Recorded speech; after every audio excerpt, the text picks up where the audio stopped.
কিংবদন্তি।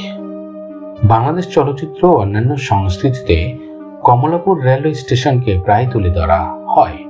বছরের পর বছর স্টেশনটিতে অনেকে বাংলাদেশি চলচ্চিত্র এবং টেলিভিশন প্রযোজনায় ব্যবহার করা হয়েছে। স্টেশনে বহু চলচ্চিত্র এবং অনুষ্ঠানের চিত্র ধারণ করা হয়েছে, যেমন সত্তা, ফেরেস্তা, স্টেশন ইত্যাদি।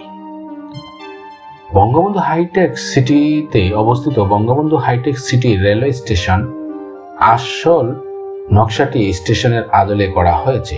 দেশের উত্তর পূর্বাঞ্চলে অবস্থিত সিলেট রেলওয়ে স্টেশনের স্থাপনাটি দেখতে এই কেন্দ্রীয় রেলওয়ে স্টেশনের মতোই। বন্ধুরা, বাংলাদেশ রেলওয়ে নিয়ে যতগুলো ইনফরমেশন আপনাদের সামনে শেয়ার করলাম, আশা করি পরবর্তী ভ্রমণে আপনি কিছু ইনফরমেশন আপনার কাজে লাগবে। সে পর্যন্ত সবাই ভালো থাকবেন, সুস্থ থাকবেন। বাংলাদেশের অন্যতম দর্শনীয় রেল স্টেশনের ইনফরমেশন থেকে কান্ট্রি ইন্ট্রোডাকশন ইউটিউব চ্যানেল আজকে বিদায় নিচ্ছে। আল্লাহ হাফেজ।